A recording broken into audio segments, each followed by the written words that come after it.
बात आज की चैनल के कार्यक्रम सीधी बात में मैं सुधीर तोमर आप सभी का हार्दिक स्वागत और अभिनंदन करता हूं।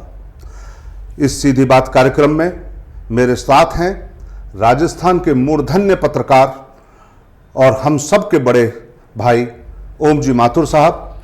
हम उनका स्वागत और अभिनंदन करते हैं। आज माथुर साहब जो सीधी बात हम करने जा रहे हैं वो पार्श्व में हरियाणा का चुनाव है जिसके परिणाम आए हैं, राष्ट्रव्यापी उसके असर की आशा है।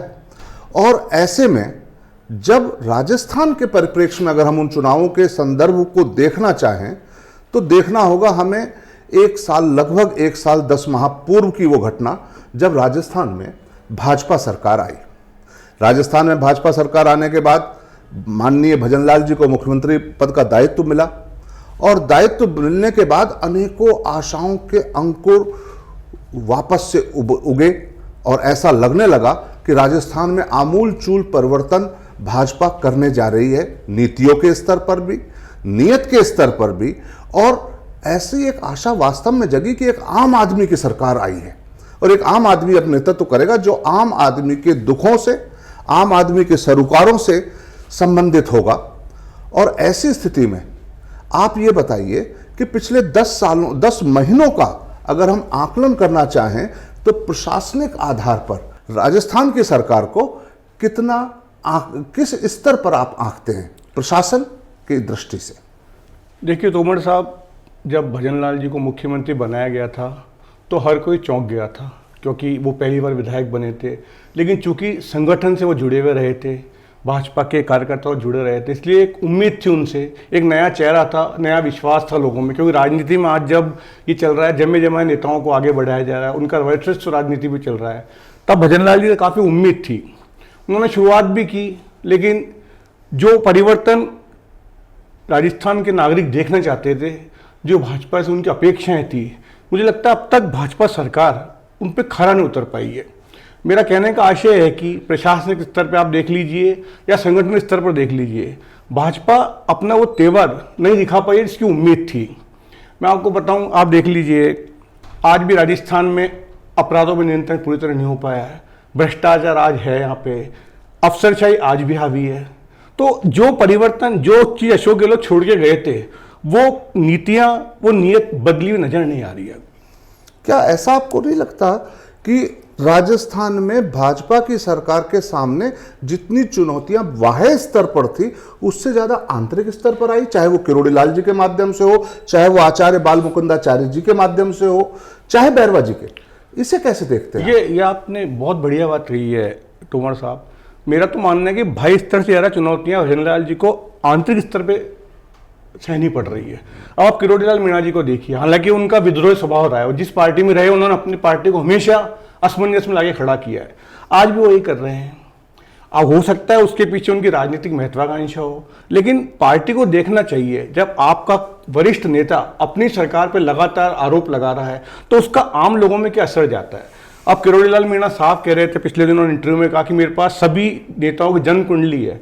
अब ये बहुत बड़ा आरोप होता है। इसका मतलब है कि आपके नेता, आपके मंत्री विधायक भ्रष्टाचार में संलिप्त हैं या किसी ऐसे काम में संलिप्त है जो जनहित में नहीं है।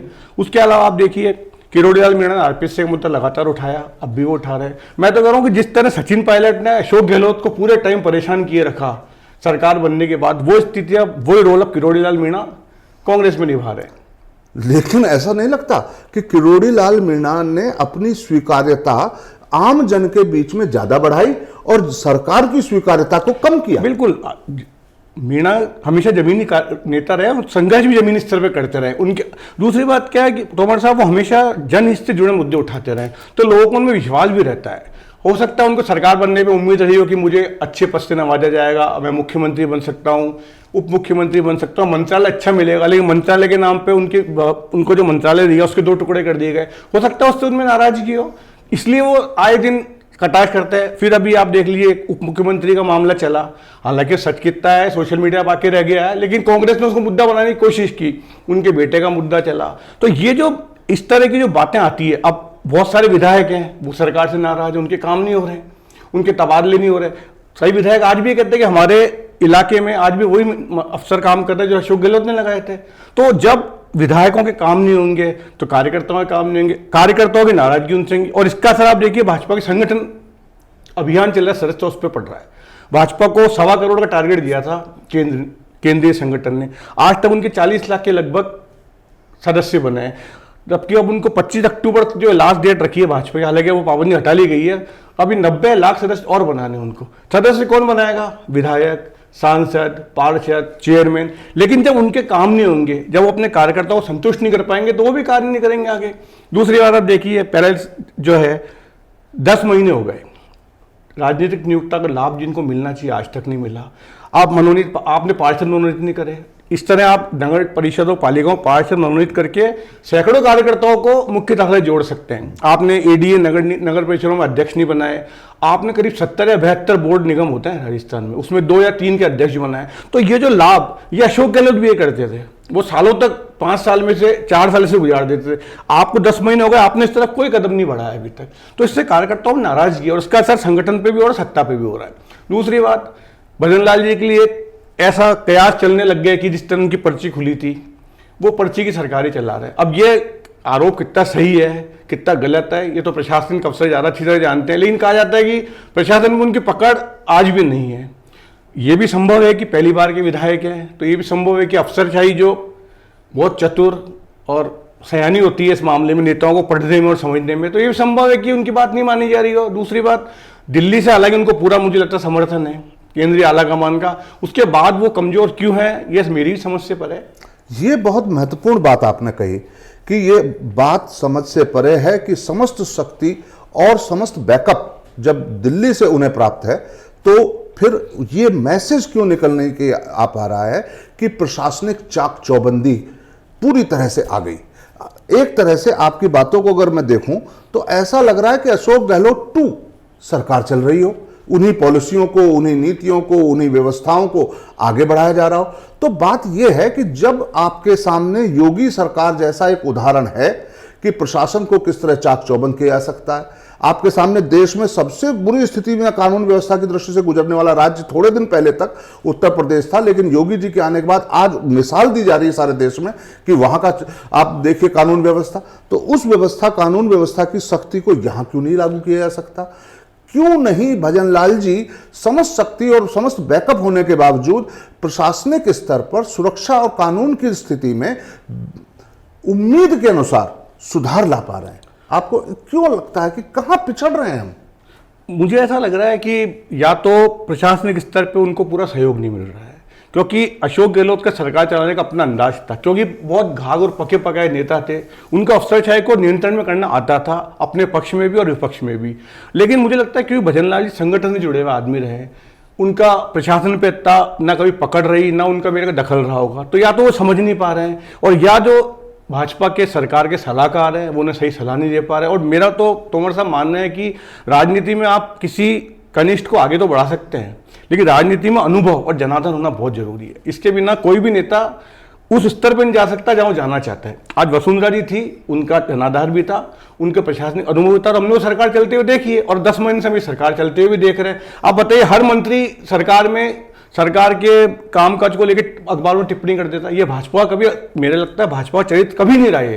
कांग्रेस का चरित्र और चलन रहा है कि वो कभी भी कुछ कह सकते हैं, लेकिन जो भाजपा में चीज आई है, ऐसा लगता है कांग्रेस के हम कल्चर को लेके आ रहे हैं। तो ये जो इससे जो मैसेज जा रहा है लोगों में, वो ये आप जो कह रहे हैं बिल्कुल सही कह रहे हैं कि ऐसा लग रहा है अशोक गहलोत पार्ट 2 चल रहा है अभी तक तो, और अशोक गहलोत खुल परसों कह चुके हैं। और अगर अशोक गहलोत जी की बात की जाए तो अशोक गहलोत जी के साथ एक और बात जो बेहतरीन जुड़ी हुई है वो ये है कि सरकार, सामने वाली सरकार के विध्वंसक कार्यों की रणनीति के रूप में उन्हें हमेशा प्राप्त हुई है, लेकिन उनके 5 साल के कारनामों के बलबूते पर सरकार वापस दूसरे दल को मिली है। बिल्कुल। तो अशोक गहलोत जी ने सरकार को संवारा नहीं है। सरकार आखिर 5 साल पूरे होते होते अशोक गहलोत जी के हाथ से रेत की तरह फिसलती गई है। तो उनके कामकाज को हम उदाहरण तो नहीं मान सकते, हम ये तो नहीं मान सकते कि सरकार चलाने का बेहतरीन अनुभव अशोक गहलोत जी के पास था, क्योंकि उन्होंने सरकार प्राप्त की है जनता के द्वारा दी गई, लेकिन खोई है खुद के द्वारा। तो हर बार जब वो सरकार खोते हैं तो हमारे भजन लाल जी, जिनसे इतनी उम्मीदें, एक आम आदमी का मुख्यमंत्री है, जब एक आम आदमी का मुख्यमंत्री है तो उससे अपेक्षाएं भी आम आदमी की बढ़ जाती हैं। और इन बढ़ी हुई अपेक्षाओं में ये पहली बार हो रहा है, जैसा आपने भी कहा, ये पहली बार हो रहा है कि कैडर बेस पार्टी के अंदर मुख्य पदों पर बैठे हुए लोग इस तरह के बयानात जारी कर देते हैं, जैसे लगता है कि सरकारी या पार्टीगत नियंत्रण जो है वो बहुत कमजोर हो रहा है। कहीं पार्टीगत नियंत्रण का कमजोर होते जाना भजन लाल जी की कमजोरी का कोई इसके पीछे कहीं कुछ आप घालमेल देखते हैं क्या? हो सकता है संगठन के जो बड़े पदाधिकारी हो वो भी इस बात से संतुष्ट नहीं हो। देखिए, ये तो आप राजनीति में होता है कि कोई भी अपने से कनिष्ठ को आगे बढ़ता हुआ नहीं देखना चाहता है और उसमें बैरियर लगाए जाते हैं। हो सकता है भजन लाल जी के पीछे भी इस तरह काम किए जा रहे हो या उन्हें सफल न होने के लिए कुछ साजिश की जा रही हो। लेकिन मेरा कहना है कि जब भजन लाल जी को केंद्रीय स्तर पर पूरी सहयोग है, पूरा बैकअप है, तो उसके बाद वो कदम क्यों नहीं उठा पा रहे? इससे तो संदेह होता है कि केंद्र उन्हें इजाजत नहीं दे रहा है। अब मैं कह रहा हूं, अगर किरोड़ी लाल मीणा इतने ज्यादा बयान दे रहे हैं, वो भाजपा की छवि को कलंकित कर रहे हैं, नष्ट कर रहे हैं। जो भाजपा का चाल चरित्र, चेहरा, अनुशासन जो मुख्य भाजपा का आज तक का हो रहा है, उस पर प्रहार हो रहा है, लेकिन उनको कुछ नहीं कहा जा रहा है। तो इसको तो देखना पड़ेगा तोमर साहब, किसको किस तरह रोका जाए। या तो केंद्र उनको निर्देश दे कि आप अपने बयान देना बंद कीजिए, और या फिर उनके साथ कार्रवाई कीजिए, क्योंकि अगर आप कार्रवाई करेंगे तो संदेश जाएगा उसका कि भाजपा इसको बर्दाश्त नहीं करेगी। लेकिन कार्रवाई जिस तरह से हो रही है वो भी ऐसा लग रहा है जैसे किसी षड्यंत्र का हिस्सा है, क्योंकि आप एक तरफ से देखिए, राजस्थान प्रशासनिक सेवा हो या भारतीय प्रशासनिक सेवा हो, इनके अधिकारियों के बच्चों को छोड़ने, लाने, ले जाने के लिए सरकारी वाहन सदा ही जुटे रहते हैं। शहर में लोग देखते रहते हैं कि साहब की मैडम आई हैं, कुछ खरीदारी करेंगी, सरकारी गाड़ी है। और ऐसे में अगर यातायात मंत्री के पुत्र अगर किसी सरकारी गाड़ी को उन्हें एस्कॉर्ट कर रही थी, अगर वो एक बात थी निश्चित रूप से गलत थी और उसके बदले उसकी परिणति हो गई जब उनका चालान काट दिया गया, लेकिन उसको मुद्दा बनाना बाद में ऐसा लगता है कि एक षड्यंत्र जानबूझकर सरकार के खिलाफ खड़ा किया जा रहा है बैरवा जी के माध्यम से, कि उनके ऊपर ये रशियन वाला जो एक आरोप लगाया गया है, और ये सिद्ध भी हुआ कि ये झूठा है। जिस दिन का और जो समय का दिया गया है वो बाद में सिद्ध हुआ कि उस दिन उस समय पर वहां नहीं थे। लेकिन सरकार के खिलाफ आप ऐसा नहीं देखते कि षड्यंत्र भी किए जा रहे हैं? इन दोनों मुद्दों पे क्या है कि जो प्रतिक्रिया है वो देरी से हुई है। अब देखिए, जब इनको बैरवा जी के बेटे के साथ जो हुआ, उस टाइम बैरवा जी ने पहली प्रतिक्रिया दी, उसने भाजपा की छवि को बहुत कलंकित किया। जिस तरह उन्होंने कहा कि भाई बच्चा ही तो है, 18 साल का नहीं हुआ, तो एक मैसेज गया कि अगर आप मंत्री के बेटे हैं तो आप कुछ भी कर सकते हैं। उसकी प्रतिक्रिया बहुत देरी से हुई। अगर वो प्रतिक्रिया पहले हो जाती तो हो सकता है इसका लाभ भाजपा को मिलता कि भाजपा अपने मंत्रियों के बच्चों की हरकतें बर्दाश्त नहीं करेगी। ये स्थिति बैरवा वाले मामले में आप देखिए, जब बैरवा जी का मामला उछला सोशल मीडिया पे, उसके बाद कांग्रेस की प्रवक्ता सुप्रिया ने उस पर टिप्पणी की, उसके बाद आप देखिए कि एकदम से भाजपा के अध्यक्ष को सामने आना पड़ा। या तो आप उस टाइम चुप रहते, इसका जो सुप्रिया कल कह गई उड़ता तीर भाजपा क्यों ले रही है, मैंने भाजपा का नाम नहीं लिया, तो या तो आप प्रतिक्रिया तुरंत देते हैं, बैरवा खुद सामने आते हैं, बोले आप इसकी जांच कराइए या मदन राठौर, लेकिन उसमें आपने देरी करी। उस विलंब से लोगों का शक और गहरा चला गया। और राजनीति में परसेप्शन बनाया जाता है, या आज आप भी मानते हैं राजनीति में जो नहीं होता है वो दिखाया जाता है, जो दिखता है वो होता नहीं है। तो एक परसेप्शन बन गया कि साहब बैरवा जी इसमें शामिल हैं, अब आप उसकी सफाई देते रहिए।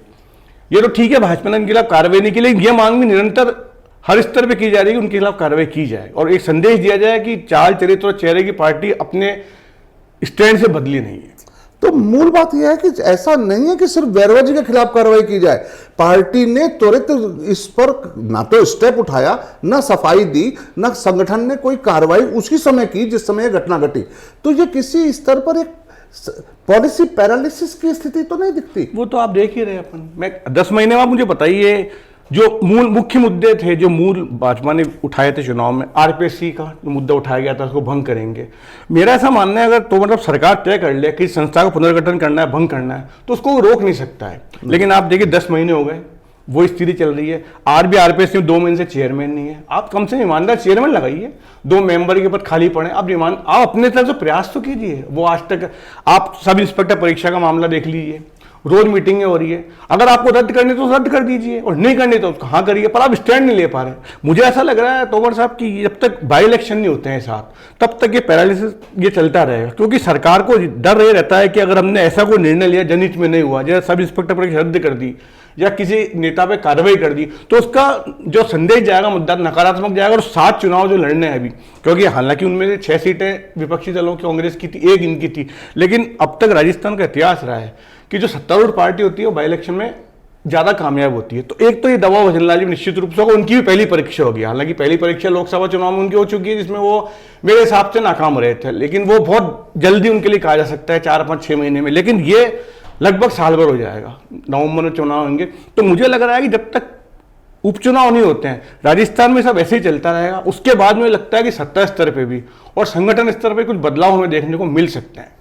ये जो बात आप कह रहे हैं, शायद सरकार की परेशानी का एक मूल कारण यही है कि लगातार पिछले 10 महीनों से बदलाव की प्रतीक्षा का माहौल बनाया गया है, चाहे वो अखबारों के माध्यम से हो, सोशल मीडिया के माध्यम से हो, या आम पब्लिक के मन में आने लगा कि पर्ची वाली सरकार है और हो सकता है तो अगली बार में कुछ बदलाव हो जाए। इस बदलाव के कारण सरकार अपनी तरफ से प्रभावी कदम या तो उठा नहीं रही है या वो नजर नहीं आ रहे हैं। एक अन्य बात, सरकार को ही सरकार कैसे कमजोर कर रही है, इसका एक उदाहरण बाल मुकुंदाचार्य जी के माध्यम से भी है। बाल मुकुंदाचार्य जी ने भी जिस तरह से अभी आधार कार्ड सेवा देने वाले वेंडरों के ऊपर जिस तरह से बातें कही हैं, सरकार की एक निश्चित पॉलिसी होती है और उस पॉलिसी के अंतर्गत निश्चित रूप से कार्रवाइयां भी होनी चाहिए, लेकिन वो कार्रवाइयां प्रशासनिक कार्रवाइयां दिखनी चाहिए, ना कि दमनात्मक या अचानक करे गए कदम। ये जो माहौल बनता है, इससे ऐसा लगता है कुछ लोगों की उच्छृंखलता सरकार की सफलता के पायदान को जो कि ऊपर चढ़ता हुआ दिखना चाहिए, बजाय उसके उतरते हुए दिखने लगता है। पर आप देखिए, ये सब वही लोग हैं जिनको सरकार बनने के बाद सत्ता में हिस्सेदारी की उम्मीद थी, लेकिन नहीं मिल पाई। आप देखिए, बाल मुकुंदाचार्य थे, चाहे किरोड़ीलाल मीणा थे, इन सब की महत्वाकांक्षाएं थी जो मुझे लग रहा है पूरी नहीं हो पा रही है। तो हो सकता है सबका असर आ रहा हो, लेकिन मेरा तो ऐसा मानना है जब तक बाई इलेक्शन राजस्थान में नहीं होते हैं और उसमें भी अगर भाजपा को कामयाबी नहीं मिलती है, तो हो सकता है कि भजनलाल जी को कुछ सहना पड़े और भी बड़ा झटका। लेकिन जब तक सरकार और संगठन, मुझे तो लगता है सरकार संगठन में बहुत अच्छा तालमेल नहीं है, क्योंकि आप देखिए कि ऐसा लग रहा है कि सरकार अपने स्तर पे चल रही है, संगठन अपने स्तर पे चल रहा है, तो जो भजनलाल जी को सहयोग मिलना चाहिए शायद नहीं मिल पा रहा है। हाँ, मैं भी यही समझता हूं कि संगठन शक्ति होता है किसी भी सरकार की, और संगठन अगर मजबूती के साथ सरकार के कदमों को सहयोग देने के लिए और प्रोटेक्ट करने के लिए खड़ा हो, तो शायद जिस तरह की परेशानियां पिछले 10 महीने में भजनलाल जी को देखनी पड़ रही हैं अपनी सरकार का नेतृत्व करते समय, वो नौबत ही ना आए। अब भजनलाल जी अब 10 दिन बाद विदेश दौरे पे चले जाएंगे वो, तो उसके बाद आप देखिए प्रशासन पूरा ठप हो जाता है एक तरह से। मुख्यमंत्री का बार बार दौरों पे जाना, विदेश जाना, दिल्ली जाना, इससे अफसरशाही उछलन हो जाती है। और अफसरशाही आप जानते हैं अपने स्तर पे अपने हिसाब से काम करती है, उनके लिए सरकार कोई सी आए वो अपनी जगह उसमें बना लेते हैं, और सरकार भी उन पर डिपेंड हो ही जाती है, क्योंकि उनके पास जिस तरह के कामकाज करने के तरीके होते हैं या मंत्रियों को बताने के तरीके होते हैं, तो अफसरशाही कोई भी सरकार है मंत्री अपने उसको वश में कर लेती है। भजनलाल जी को मुझे लगता है कि अपनी राजनीतिक चातुर्यता दिखानी तो कुछ ऐसे फैसले लेने पड़ेंगे जो कड़े भी हो और जिनसे संदेश जाए कि मैं मुख्यमंत्री हूं और मुझे केंद्र का सहयोग मिल रहा है। ऐसे 2 फैसले बताइए जो अगर भजनलाल सरकार ले तो उसका मैसेज जो है आम जनता में प्रशासनिक कुशलता को लेकर सबसे पहले उन्हें आरपीसी में फैसला करना पड़ेगा, क्योंकि बहुत बड़ा मुद्दा है और युवाओं का भविष्य से जुड़ा हुआ है। आज भी, कल भी था, आज भी भविष्य में और रहेगा। दूसरा, उनको अपराधीकरण और भ्रष्टाचार के खिलाफ रोक लगानी बहुत जरूरी, जो अभी तक नहीं हो। आप देख लीजिए, रोजाना राजस्थान में कहीं ना कहीं से बलात्कार, हत्या, डकैती, लूट की खबरें आ रही है। आप देख लीजिए, भ्रष्टाचार में रोज, अब आप ये कह सकते हैं कि भ्रष्ट तो पहले से थे पकड़े भाजपा, आप ये चाहे तो सफलता का श्रेय दे सकते हैं कि भ्रष्टाचार तो, लेकिन ये कोई सवाल या जवाब नहीं होता है। इसलिए ये 2 काम उनको पहले करने पड़ेंगे, अपराधीकरण, भ्रष्टाचार और आरपीएससी में उनको फैसला लेना पड़ेगा, अगर उन्हें वाकई अपनी प्रशासनिक क्षमता दिखानी है तो दर्शकों, कुल मिला के आज की सीधी बात का लब्बो लुबाब यह है कि अगर भाजपा की नेतृत्व में जो सरकार चल रही है और भजनलाल जी के कुशल नेतृत्व को स्थापित होना है और एक कुशल राजनेता के साथ साथ कुशल प्रशासक के रूप में अपनी छवि को बनाना है, तो कम से कम 2 बातें ऐसी जरूर हैं जो उन्हें अपने लोगों से, अपने समकालीन नेताओं से बहुत आगे ले जाएंगी। और वो पहली है कि वो युवाओं की आकांक्षाओं को पूरा करते हुए आरपीएससी के पुनर्गठन, नहीं तो कम से कम पुनर्गठन ना सही, अगर वो राष्ट्रपति की अनुमति के बगैर नहीं हो सकता है, तो उसमें प्रशासनिक पदों पर नियुक्तियां, जैसे कि अध्यक्ष पद पर और 2 खाली पड़े सदस्यों के पदों पर महत्वपूर्ण तरीके उन्हें किया जाए। दूसरा, कानून व्यवस्था के मामले में सख्त कार्रवाई करके एक आम जनता में सुदृढ़ भाव, जिससे कि वो भयमुक्त हो सके और अपराधियों में भय का भाव पैदा किया जाए। और ये बहुत आवश्यक है आम जन के अंदर सरकार की इकबाल को कायम करने के लिए। तो आज की सीधी बात में इतना ही। अगली बार फिर मिलते हैं हम। हार्दिक आभार और